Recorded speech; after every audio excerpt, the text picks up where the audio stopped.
کیا آپ جانتے ہیں اگر حضرت محمد مصطفیٰ صلی اللہ علیہ وسلم اس دنیا میں تشریف نہ لاتے تو شاید آج انسانیت اندھیرے میں کھو جاتی، نفرت، جہالت اور ظلم ہی زندگی کا حصہ ہوتا۔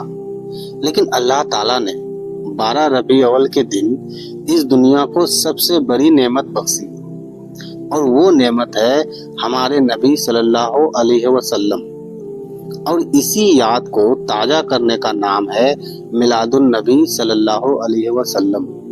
اسلامی تاریخ کے مطابق حضرت محمد صلی اللہ علیہ وسلم کا جنم 571 عیسوی میں مکہ میں ہوا۔ اس وقت مکہ اور عرب جہالت میں ڈوبا ہوا تھا۔ لوگ بتوں کو پوجتے تھے، عورتوں کے حق چھین لیے جاتے تھے، ظالم غریبوں کو کچل دیا کرتے تھے۔ لیکن اسی اندھیرے کے بیچ روشنی کی ایک شمع جلی، اور وہ شمع تھے حضرت محمد صلی اللہ علیہ وسلم۔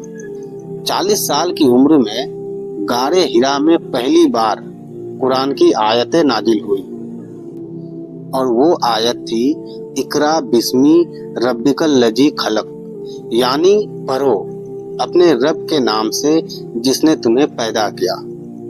اور یہیں سے نبوت کی شروعات ہوئی۔ نبی صلی اللہ علیہ وسلم نے اپنی امت کو توحید، ایک اللہ کی عبادت کا پیغام دیا۔ شروع میں لوگ دشمن بن گئے، تانے دیے، پتھر مارے، تانے کستے رہے، لیکن نبی صلی اللہ علیہ وسلم نے بدلے میں صرف محبت اور صبر دکھایا۔ سوچئے، طائف میں جب لوگوں نے پتھر سے زخمی کر دیا تب بھی آپ نے دعا کی کہ اے اللہ انہیں ہدایت دے، یہ نہیں جانتے۔ مدینہ ہجرت کے بعد اسلام پھیلا، اور آپ صلی اللہ علیہ وسلم نے قرآن کی تعلیم اور عمل سے پوری انسانیت کو راہ دکھائی۔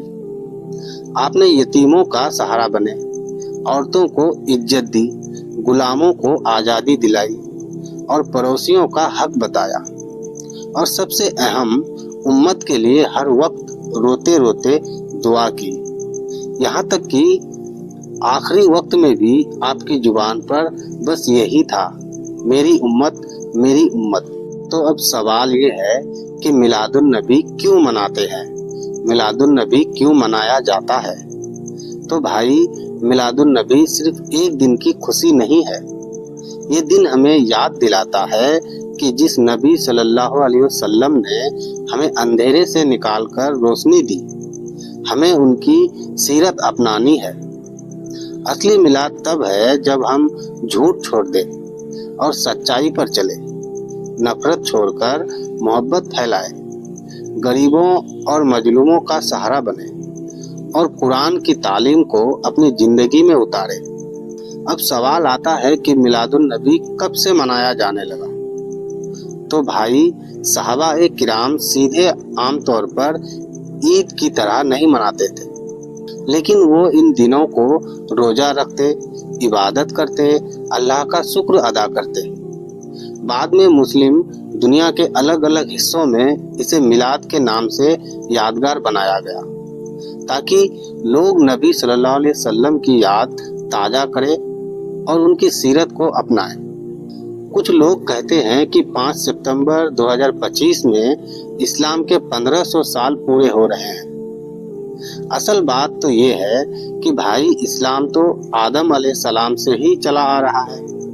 610 عیسوی میں نبی صلی اللہ علیہ وسلم پر پہلی بار وحی نازل ہوئی تھی، تو 2025 تک اسلام کی نبوت کو قریب 1415 سال پورے ہوں گے، نہ کہ 1500 سال۔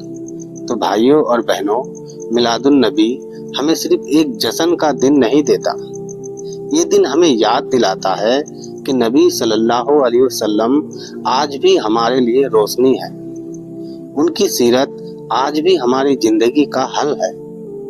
اگر ہم سچ میں چاہتے ہیں کہ دنیا سے نفرت مٹے اور امن پھیلے، تو ہمیں میلاد کے دن صرف مٹھائی بانٹنے اور جلوس نکالنے سے آگے بڑھ کر اپنے دل اور گھروں میں نبی صلی اللہ علیہ وسلم کی تعلیم کو زندہ کرنا ہوگا۔